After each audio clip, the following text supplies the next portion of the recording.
Welcome to the Unpacking It podcast, where we unpack sports, faith, and life with intriguing guests from the sports and entertainment world.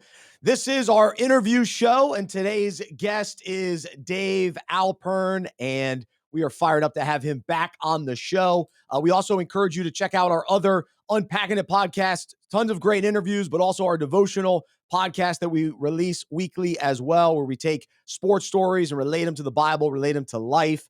And we always have a fun time with our rotating guest co-hosts on that show as well. And also, a couple other things before we get started. Encourage you to check out the Sports Devotional, our book that was recently released, 30 Days of Encouragement for Following Jesus. And we appreciate all of you that have supported us so far by checking that book out. I was talking to somebody last night. He's got his 11-year-old son reading it. So that was encouraging to hear as well. Also, coming up, Fantasy Football Fellowship is back. And so we are excited to offer free membership this year, free access to all of our content, where we take fantasy football concepts related to the Bible, related to life. And we encourage your league to participate, have weekly league meetings, talk faith and fantasy together, and grow and play fantasy football with purpose. And so we appreciate you checking that out on fantasyfootballfellowship.com. I want to thank our sponsor, Upward Sports. Upward Sports will give you all the tools you need to run a first-class sports ministry that allows you and your church to reach families in your community. Check out upward.org/unpack. All right, let's jump in. Excited to have Dave on. He is the president of Joe Gibbs Racing and has been since 2016. He joined the team in 1992 as an unpaid project intern and has seen the team grow from 18 employees to nearly 500. He's the author of the book, Taking the Lead, Key Principles that will equip you with what you need to rise to the top and succeed with integrity and purpose, whatever team you're on. Most importantly, he's a husband, father of 3 boys, and a follower of Jesus. Dave, so glad to have you back on today. How are you? Man, I'm good. I'm fired up after your intro. I got so much to unpack just from you talked fantasy football. That got me fired up. 28-year league. I may or may not have won the championship this year, but that's really not important. No, it is. We got a Duke jersey behind you. I got Carolina stuff behind me, but we could talk about that. But all that to say, I am happy to be on the show. Thanks for inviting me back. Absolutely. Well, no, let's talk fantasy, because the last time you were on, we did talk about it, and I knew that you'd played a long time and won a few times, but now you're coming off of a win. So you're joining us as the reigning champ. So who helped you win? So no, so I will say we have an amazing league. This will be Fantasy Bowl 29 coming up. So it's been 28 years. It's hard to get in this league. Someone's pretty much got to die.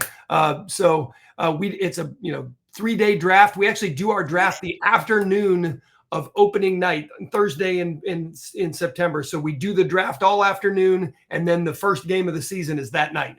And now this year there's a game on Friday, which will make it even more fun because we'll be together on Friday. And it's extravagant gifts. I'm actually working on my champion's gift that I've got to give the league for winning my fourth fantasy title. Anyway, it's a big deal.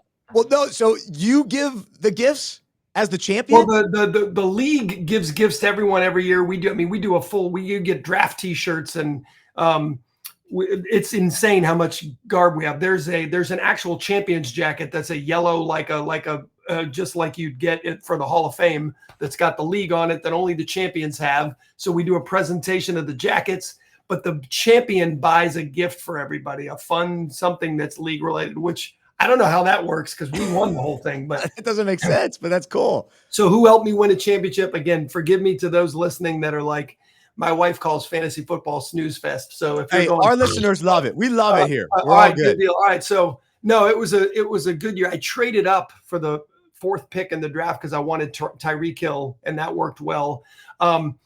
No, my team was actually fairly ridiculous. I mean, I had Tyreek, Amon-Ra, and Pittman were my receivers. I rode the Jameer. I actually had the Jameer Gibbs, David Montgomery, Amon-Ra trio for almost the whole season. I made some trades. I had, again, I had Rashad White, just some unglamorous guys at the beginning of the year that played out, and made a trade for Jalen Hurts at quarterback. So I had a really good.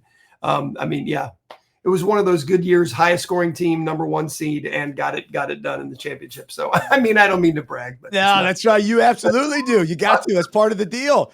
Well, but to go number 1 in the regular season and win it all, that doesn't always happen. That doesn't always happen. And some of my guys didn't do well in the championship, but when you're, again, that's where if you're loaded, you can afford to have a couple guys lay an egg. And but I will say, like, obviously this is a busy job. I have limited margin of things that I pick. And so it surprises people to know, honestly, during the season, I listen to fantasy radio in the car. Like when I get ready in the morning, I listen to it. Like that's John Hansen is like it's not stressful. It's filling me with information that helps me to something that I love. And that first Sunday when the season ends in November is like so sacred to me, where I sit and I finally get to watch games and I got all my screens and I'm like, do not bother me. I'm finally going to get to watch football, because on Sundays we're at the racetrack and when the season starts and I don't get to watch the games. Wow. So you're really dependent on other information, not necessarily your own watching every Sunday.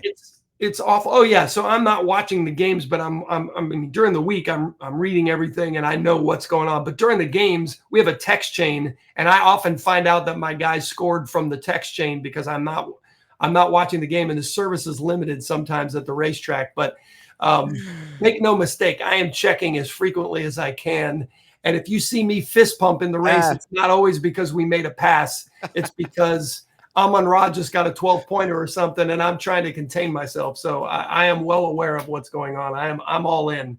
I love it. That's awesome. So I imagine you're a one league guy then? I am. We played in a league where I had a second league with the drivers. Okay. But actually the guy here, JJ, who was our commissioner, he passed away, and we just sort of in honor of him, we stopped doing it. But I'll do we'll move on to the other stuff, but a quick fantasy story. Kyle Busch, Denny Hamlin, they were all in the league. And one year when we won the championship in 2015, we're in victory lane. Kyle Busch gets out of his car, and his first comment to me, confetti, was asking me how Charkandrick West did, because I had just traded him because I guess Jamal Charles had gotten hurt and he had Charkandrick. So I just thought, we just won the championship and Kyle Busch is asking me about the backup running back for the Chiefs. I just thought that encapsulates fantasy football. And when you're in, you're in. You're in. I love it. You can't fight it. You care. Why bother? Why bother trying? So yeah, that's a lot of fun. Some might not understand it, but those of us that do, we get it. It is fairly silly to people who don't understand it. I totally admit that, but I make no apologies for it. No, I'm with you. I'm with you. Well, we love fantasy football here, and that's why we've added Jesus to the conversation with fantasy football, and so that's why we do fantasy football fellowship. And so we're diehards. You got to get our league on that. That's right. Yeah, let them know for sure. That'd be awesome. One more football question, and then we'll talk racing. But you're a Commanders guy, a Washington guy, a longtime Washington Redskins fan, of course. What's your take sort of on now this a lot of newness, new regime, new quarterback? We got a lot of different options there for excitement. What do you think? I'm thrilled. Many of your listeners may not know this. Last year, we took on a 30% equity partner in Joe Gibbs Racing that just happens to be Josh Harris and HBSC, Harris Blitzer Sports Entertainment. So we're now in the family with the 76ers, the New Jersey Devils, Crystal Palace in the Premier League, and now my beloved Washington team. So, and our partnership happened before Josh acquired the Commanders. So it was a God thing. We were like, this is a match made in heaven. So we're all part of the family. Look, I'm thrilled. Look, for the last 2 decades, your excitement as a Washington fan was generally during the offseason for something because once the season started, your hopes were dashed. So new ownership, love the new coach, excited about the first pick. I mean, clearly I'm not expecting to go to the Super Bowl in year 1, but they're building a foundation and they're doing things the right way. I think a new stadium is on the horizon. And look, and coach says all the time, he believes that is the greatest sports franchise in the world. And so to have the opportunity to have that stadium, if you are the Washington football team, you need to be within view of the Washington Monument and the Capitol. So getting it back near the city, in the city, getting them back to winning, I think that team can go back to being the greatest franchise in the world. I love it. And so obviously I'm a little excited about it, but we'll see. I'm cautiously optimistic about our first year. Again, not expecting, I'm realistic, but definitely expecting that we've turned the corner. Yeah, no, I'm intrigued. And you know what name I'm very intrigued by? I've always been an Austin Eckler fan. And now he shows up there as sort of, wait, is he done? Is he washed up? Or does he sort of revive things in Washington? So especially from a fantasy perspective, if they're expecting 30 carries from him, they're probably in trouble. But no, could he be a piece? Hopefully he's a piece, and and again, football teams aren't built with one guy. They're built with a lot of good pieces. And so, no, I mean, look, there's a lot of guys there I'm excited about. I'm as a Carolina fan and a May family fan, I was holding out maybe for Drake to go there, but I don't know anything about Jaden. I haven't watched him play, and by all rights, I'm just as excited about him, and I'll buy his jersey, and I'll wish Drake may well. Although I will say there were only 2 teams he could have gone for that I won't buy the jersey for, and he went to one of them. The other one's the Dallas Cowboys. So I love the kid, but I'm not buying a Patriots jersey. I'm right there with you. Absolutely. For sure. Sorry to your listeners who are fans of either of those. It's fine. It's fine. No, that's part of the deal. No, I love it. All right. So as far as we'll talk a little NASCAR, and we're a few months into the season, what has been sort of the theme kind of overall that you've taken away from this NASCAR season so far, and specifically for your team, Joe Gibbs Racing, what's been the takeaway through this point of the year? Yeah, it's actually been I would say a solid season for us so far. We're about a third of the way through.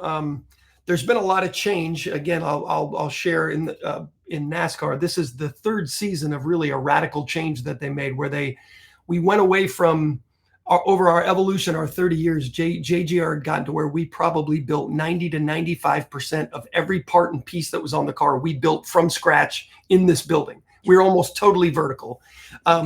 NASCAR didn't like that. Is trying to move towards parity, and the way to do that was, let's make all the teams buy every part and piece from the same single source supplier, snap the cars together so the cars are now equal, and it'll only come down to the drivers and the pickers. So they did that. This was the 3rd season, and in a quest for parity, they kind of tried to dumb the car down so that you didn't have a distinct advantage with the car. Well, as race teams do, we just reallocated the people that were designing the parts and pieces to different things, simulation, different areas. And an interesting statistic is thus far into the season, I think we're 14 races into the season, all but 2 races have been won by the same 2 organizations, Hendrick and Gibbs, which is the exact same proportion that it was when we were building everything. And that's not all that is saying is, it really is always going to come down to people. You can make the rules whatever you want, and that's true in any sport. I don't care what the rules are. It's the reason the same organizations win in the NFL. And they have a cap, and they have, quote, parity. I will make a comment on parity. Maybe I'm wrong. No one likes parity. Every league thinks everyone wants parity. Parity stinks. No one wants 500.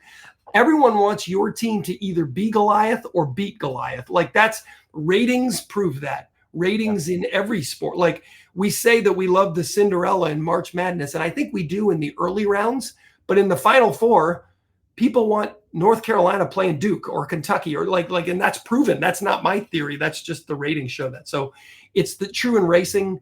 They loved it when Dale Earnhardt and Jeff Gordon dominated. Like, you're going to always have, I don't think you can create parity, to be honest with you, in most situations. So that's a long answer to this. I wanted to give that context because this season, again, we've been experiencing a lot of changes. But I do think we've had a great season so far. We've led a little over a third of all the laps. And just again, for perspective, there's 40 cars every week. So to have 4 of them that have led 1/3 of all the laps is a good statistic. I mean, that's the most of any organization. And so the metrics we go on, number 1 is wins. You want to win a lot of races and you want to lead a lot of laps. I mean, that's the bottom line. Yeah. And so we're just coming off a big win at the Coke 600. And off to a good start. We've got a young guy, Ty Gibbs, coach's grandson, who's in his second season, and he was rookie of the year last year, and he's on the cusp of his first win. We expect that to come, honestly, any week. He's really ahead of the curve. In NASCAR, it really takes about 3 years in the top series to get to where you even know whether you're going to contend for wins or not. And he has accelerated that greatly to where he's honestly up front. He's 7th in points. He's up front every week. So he's ready for that first win, I think. And then we've got three veterans in our other cars: Christopher Bell, Denny Hamlin, and Martin Truex.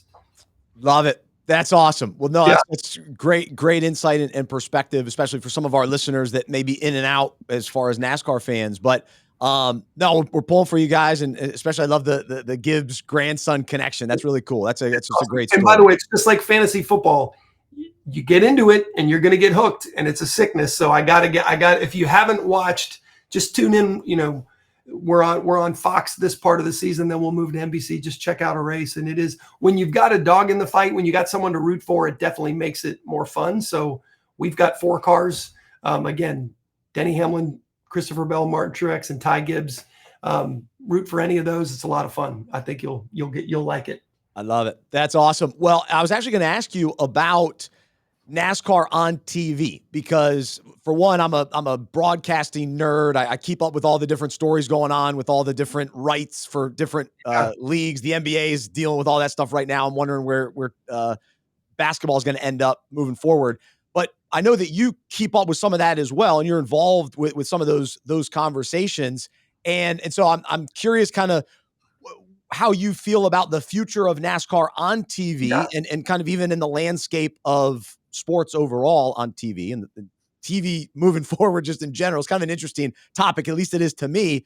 But I also wanted to ask you about that because I was listening to you on another podcast, and you used to want to be a Sports Center anchor. So I know that you care about sports on TV, and so would love your thoughts on that.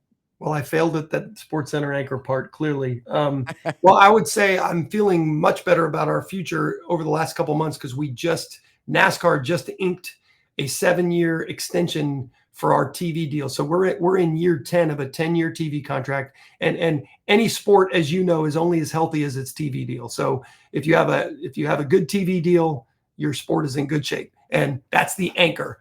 And so these last 10 years, we have had 2 main anchor partners. We've had Fox, which does the first half of the season, and NBC that does the second half. Starting next year, we've added 2 partners. Fox and NBC will be back. Amazon is now in our sport as they are in the NFL. They're making a big commitment. They'll have 5 races in the summer, as well as they'll be the ones that broadcast practice and qualifying for all the first half of the season. TNT is also getting in our sport, and they'll do a handful in the summer as well. So there'll be some new players that'll be promoting our sport.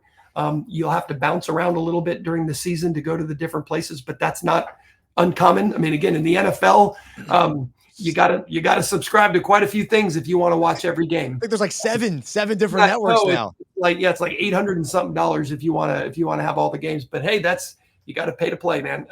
So we're excited about that. So I think the future is bright for our sport because there's new folks coming in. The incumbents chose to stay in, and we're a little bit different. We're a little more like golf in that all of our stars play at the same time at the same field every week. The broadcast is a challenge. The production of it, just the number of cameras and the scale of the tracks. And again, we're an odd sport in that all of our arenas are a different size. So one week we're at Martinsville, which is a tiny half-mile track, and then you'll go to Talladega, which is 2.6 miles, and sometimes it's an oval, and then you go to COTA, which is a 4-mile road course. So the logistics of broadcasting a race, and again, we're not in separate foursomes like golf. All the drivers are at the same time, racing next to each other. So they do a phenomenal job. But there's a lot to it. But we'll have a robust TV deal going forward, and I'm really optimistic about that and the future of our sport. That's cool. Well, that's encouraging to hear. That's awesome. Well, love talking sports with you. Also brought you on today because I want to share with our listeners just some of your insight into kind of your faith journey and what God has taught you throughout your life. And the last time we had you on the show, we talked kind of about the early part of your faith journey and the impact that JD Gibbs had on your life and Young Life had on your life. But I'm curious, sort of, as you reflect back on, even kind of your adult life, what have been some of the key moments and challenges and trials? And I think you use the term chapters in your life that really God has revealed himself and helped you grow in your faith and uh, gotten you through, and you saw him show up in amazing ways. What are some of those that bubble up that come to mind Gosh, initially? there's been so many. I mean, again, I do talk about chapters because I do think if you think of your life as a book, you have pages sometimes that are really tough that you wouldn't have written if you were writing it. Sometimes whole chapters, and much like think of any good book you've ever written or a movie you've watched. Like each chapter is setting up the next chapter. Like you can't skip a chapter because then you won't know. You're like, how did I get here? Right. So when you're living those chapters, you're like, man, this page stinks. But this page is preparing you for the next page. And for me, like particularly early in my life, from really tough start to high school, not getting into college I wanted, and all my friends went off somewhere else, and being lost in a major and not feeling good enough. And then starting my career in a broom closet as an unpaid intern, kind of going, man, I'm such a failure. Like those are examples of those things. But I look back and I think I really wouldn't have changed them because they really were preparing me for the next thing. And then much of my early career, I loved being here, but there was a lot of frustration sprinkled in because I would either feel underutilized or unappreciated or whatever, many of the things that particularly guys feel. But then JD got sick, and it was evident that God had been preparing me for something for 20 years that if I'd have just trusted him, I would have gone, I'm sure you're preparing me right now for something, so I'm not going to complain. Well, I would complain because I didn't know I was being prepared.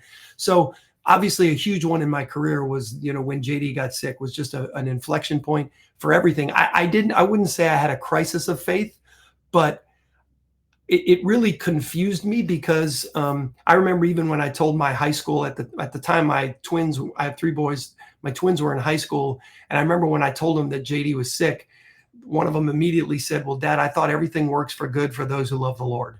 And how do you explain this? And that was my feeling exactly. And honestly, I said, guys, all I know is God's good is different than our good, and we have to trust him in that. But I share that I would have my Lieutenant Dan moments, is what I call it, like from the movie Forrest Gump, when he's up on the mast and he's having it out with God. Like I had my moments like that, even as a believer, where, I was like, Lord, really? JD, like with all the crap going on in the world, you're going to take him? Like, how does this even make sense? Like, and selfishly, I love my situation. I'm working with my best friend, and he's doing this, and he's like my moral compass in life. And his wife is my wife's best friend, and our kids are like, you're going to take JD? Like the world needs more JDs, not less JDs. Why? Like, and I just went through this period where it was hard for me. I had been saying in my faith, God loves me and he's in control, and I believe that. But now it was like being tested. Do you believe that I love JD? And do you believe that I'm in control? Because if you do, don't question me. You can.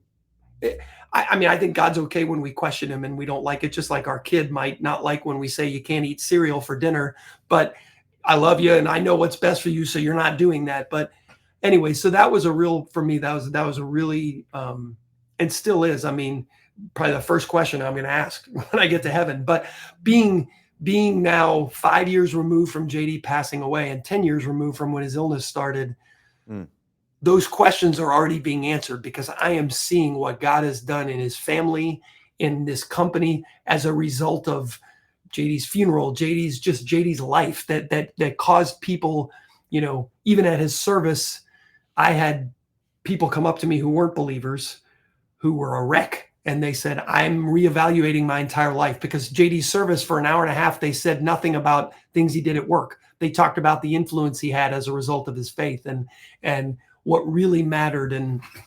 And so you do see how God's working. And that's, again, this is still chapters and pages that are still in progress. They're already written, but we haven't read them yet. And so I think that, and then there's been, family inflection points and different things in my life, but God with all of us uses these trials.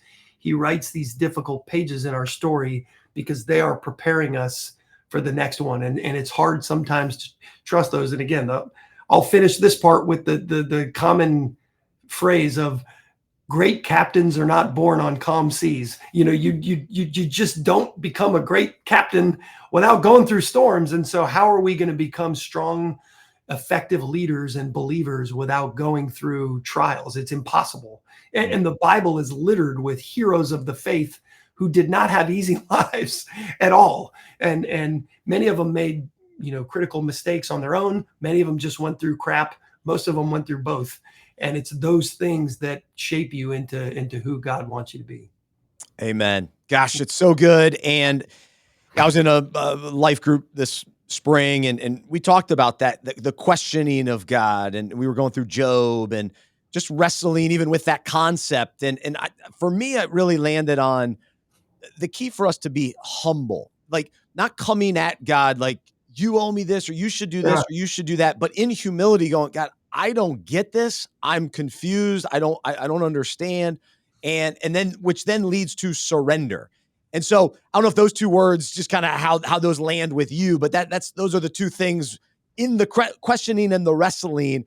It's like, I gotta remain humble, and I gotta remain surrendered. I feel like I'm okay on the humble part, but the surrender part is hard. That's really hard. You want to control everything. As a dad, I was kind of we're guardians, and we control the vacation, and we control where our kids go to school. We do everything we can to give them this little bubble. But are we really willing to surrender them and our lives and our careers and things? And that's hard. That's hard for men. And humble, I will comment on humble. I mean, I people hear the word humble and they think of being like meek or low self-confidence.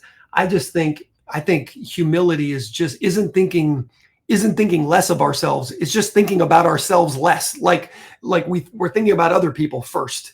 And we're recognizing, I think the more you recognize your position in your career as just you being a steward of it, it's easier to be humble, because you're like, I didn't get this, and this doesn't belong to me. I'm just here. And that's how I feel about my position, because that's how JD felt about it, is that I'm a steward. So how am I using being the president of Joe Gibbs Racing to glorify God and not myself? That's the humble part. The surrender part, again, is hard, because you're then saying, hey, God, I give up, do this for me. And often as men, we're like, I got this, God, come alongside me maybe, but don't, I got it. Don't write a page in my chapter that I wouldn't write, please, because I want to write it. I got this perfect idea of how it should go. And God's like, I kind of made you, and I already wrote it. So here's how it's going to go, type of thing. And that's hard. It's good. And yeah, it's just the reminder, the simplicity, but we forget this. He is God and I am not. And it's just like reminding ourselves of that every day. And you mentioned even just the job that you have, and it's like, oh, I don't deserve this. And it really is, I don't deserve life. Like, I don't deserve the next breath. And so that to me is like the challenge of living the humble life that I desire and I struggle with, but it's everything is a gift, and it's from God, and He's the source of life. And so just that starts with gratitude. And I mean, starting every day with gratitude and recognizing that, because you can complain or you can be grateful. And it's easy to complain. I mean, we compare ourselves. We're going to spiral into a train wreck, because there's always someone, whatever it is that you're trying to fill your tank with, someone's going to be better looking than you, more athletic than you, smarter than you, have more money than you, have a better house than you. You will never win. You will not win in any of those. And until you go back, there's your surrender thing. Until you surrender that, it doesn't mean not wanting to, do well in any of those things, or whether it's be a better athlete or be a better this or that, or earn money, or all those things are fine. But again, what are you doing it for? What's your why? And are you doing it because you want to post it on social media, or are you doing it because you're like, hey, God, you made me a certain way, and I want to be the best, whatever it is that you've made me to be. And that's okay with me. Like, I'm content with that, instead of I'm going to bed every night thinking I'm not worthy, I'm insignificant, I don't matter. And that's a hard, that again, we'll get into a death spiral when we get into that. And it's hard to get ourselves out of that. Man, no, it's strong. I love it. That's excellent. Well, you mentioned your sons a few times, and in a couple of weeks we've got Father's Day. So Yes. just in thinking about being a father, how's this season of life for you as a dad, and in what ways are you challenged, and in what ways is it fulfilling? It's my greatest joy in life, being a dad. And if you're a dad, you get it. And Absolutely. having sons, and I have adult sons. So my twins are 27 and my youngest is 24. And the twins live here in Charlotte, so I get to see them. I'm having dinner with them tonight. Nice. Colin, my youngest, is in Nashville, and he's an example. He's using his God-given gift. He's an audio engineer, and he's doing music with Universal Music, and he's in Nashville. So he's kind of, you got to be in LA or Nashville. So he's doing his thing there, and I miss him dearly. And so it's really different for me to be a parent of adults. Not better, not worse, just different. In my opinion, I was a phenomenal little kid dad, because I have high energy. I don't get tired. Like, I'm nonstop. And so to me, it was list checking and take them to practice, play with them, wrestle, we're going to clean up, we're going to do this project. And I loved it. And I was really good at it. And when all of a sudden they go off to college and you're like, where's my buddies? Where's my play? It's harder. And it's funny. I feel like parenting has like these three distinct stages. There's the first stage when they're little is physical. It's a physical challenge. I was super, the next stage is like, it's emotional. You're dealing with the hormones and the teenage stuff. And then it's spiritual. You have that blended into all of them. But now the best thing I'm doing for my kids is I'm praying for them all the time, because I'm not with them as much. I don't have as much direct influence. I'm coaching them. I'm like a consultant. Like, I'm there I can't tell you what to do, but I hope you'll call me and ask me my opinion. And they do. And I have a great relationship with them. The moments we get all together, like when we do family trips and stuff, I still live for that. They don't have mates yet. That's part of my prayer. But, and I know it'll change when they do. And when I, Lord willing, have grandchildren. But like, if you're listening, I will say, if you're in the stage where you're listening and you're in that exhaustion stage, like, it is so hard. My kids are little. I tell everybody, enjoy it. Don't endure it. Like, if you just endure it, it is going to be gone. And you're going to go, man, because again, take it from someone. I have no regret, like no regrets as a parent. And I still would give anything to have them be living in my house and be little again, because it was awesome. I loved it. And it goes by, it's, I mentioned this in my book, that it's almost cruel that this greatest phase of life is the quickest. Like your kids are little for like the blink of an eye, and then they're gone. And then you're like, what happened? Like, I drive by their high school, and that was like another life to me. Like, that happened so long ago. And so I just say that to the dads, that it goes quick. You'll send them off to college. I'll cry talking about it, just because there's nothing wrong with it. It's just, I just miss it. It's like leaving a great vacation. You go, I don't want to leave. This was awesome. So being a parent of an adult is a great privilege. They're like my best friends. I do love, but it's different. It's not as time consuming. It's more just praying for them, guiding them in life. And it is funny. You get a lot smarter to your kids when they get older. I will tell you that. That's an encouragement to all of you. If they think you're a dope right now, they will think you're smart when they get a little older. Wait till they go off to college, man. That's great. Well, no, that's encouraging, because my daughters are almost 3, almost 5.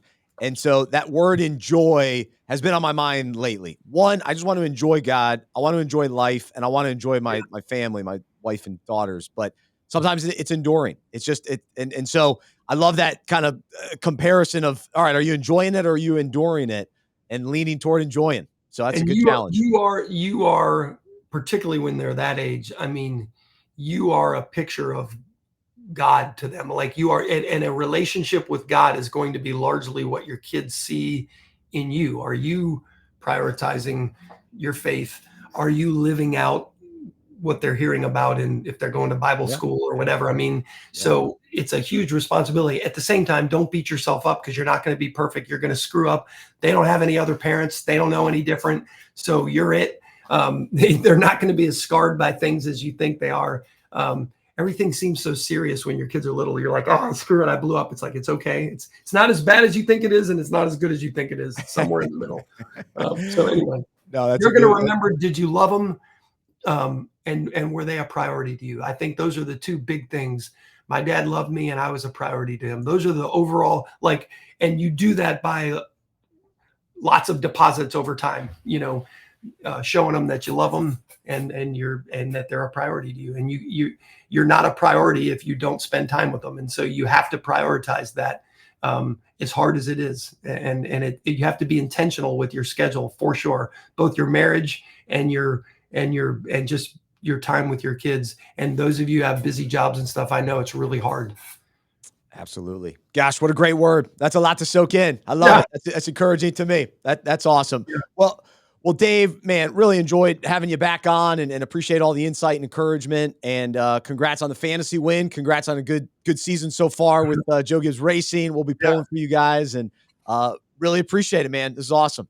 Yeah, thanks, and thanks for all you do. I'm going to get the league. I'm going to get the league going on the devotional. So we'll talk about that offline afterwards. Awesome. Well, that sounds great. He's Dave Alpern joining us here on the Unpacking It podcast. I encourage you to check out his book, Taking the Lead. President Joe Gibbs Racing with us today. Awesome conversation. And thanks to everybody for listening. We appreciate it when you rate and review and share. And so send this to your NASCAR friends and even your other sports fans that need to be NASCAR fans. So send it to them as well. But we appreciate it. And man, for Dave, I'm Bryce. I'm a sports fan who follows Jesus. I believe in the good news that he died on the cross for my sin. He was resurrected. And through faith, I've been saved by his grace. I hope that is true for you as well. And I hope you'll join me as we live life as sports fans who follow Jesus together. Have a great rest of your day. And we'll talk to you next time right here on the Unpacking It podcast.